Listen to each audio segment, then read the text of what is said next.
स्वागत है आपका हमारे चैनल में। आइए आज हम समझेंगे फिर बिहार सामान्य ज्ञान से संबंधित महत्वपूर्ण प्रश्न। तो चलिए शुरू करते हैं। पहला है मेगास्थनीज दूत था। मेगास्थनीज सेलुकस का दूत था, जो विकल्प ए है यहाँ पर सही है। अगला प्रश्न है वह स्रोत जिसमें पाटलिपुत्र के प्रशासन का वर्णन उपलब्ध है वह है। इस प्रश्न का उत्तर है विकल्प सी यानी इंडिका। अगला प्रश्न है सेंड्रोकोटस से चंद्रगुप्त मौर्य की पहचान किसने की। इस प्रश्न का उत्तर है विकल्प ए यानी विलियम जोन्स ने। अगला प्रश्न है अर्थशास्त्र के अनुसार सीता भूमि का अभिप्राय है। इस प्रश्न का उत्तर है विकल्प सी यानी जनजातियों द्वारा जोती जाने वाली भूमि। अगला प्रश्न है केवल वह स्तंभ जिसमें अशोक ने स्वयं को मगध का सम्राट बताया है। इस प्रश्न का उत्तर है विकल्प ए यानी मस्की का लघु शिलालेख। यहाँ देख पा रहे हैं आप, मस्की का लघु शिलालेख।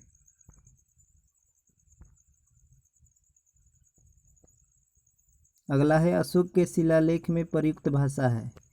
इस प्रश्न का उत्तर है विकल्प सी यानी पाली भाषा। अगला प्रश्न है अशोक के ब्राही अभिलेखों को सर्वप्रथम किसने पढ़ा था। इस प्रश्न का उत्तर है विकल्प डी यानी प्रिंसेप ने। अगला प्रश्न है सम्राट अशोक के पिता थे। इस प्रश्न का उत्तर है विकल्प बी यानी बिंदुसार।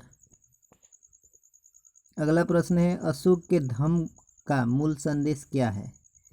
इस प्रश्न का उत्तर है विकल्प ई यानी उपयुक्त में से कोई नहीं या उपयुक्त में से एक से अधिक। ऐसे प्रश्न बीपीएससी के अंतर्गत पूछे जाते हैं। जो आप देख रहे हैं 63वीं बीपीएससी के अंतर्गत यह पूछा गया है सवाल। बीपीएससी के अंतर्गत ही ई वाले ऑप्शन दिए जाते हैं। तो यहाँ 34वां नंबर प्रश्न के उत्तर में ई वाला विकल्प सही है।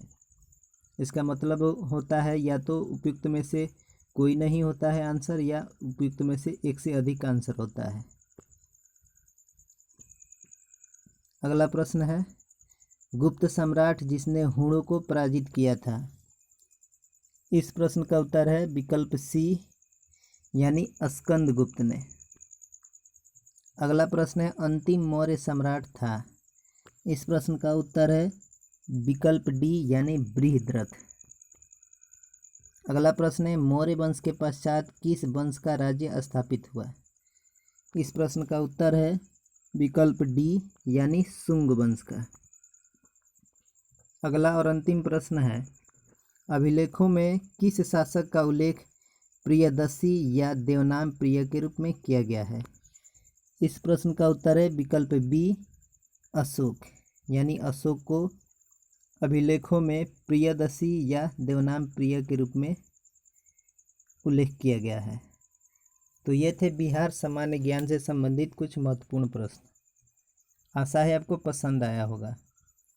ये सारे प्रश्न बीपीएससी के अंतर्गत पूछे गए हैं, इसलिए इनको बेहतर तरीक़ों से याद रखने का प्रयास करें। वीडियो में हमारे साथ अंत तक बने रहने के लिए धन्यवाद।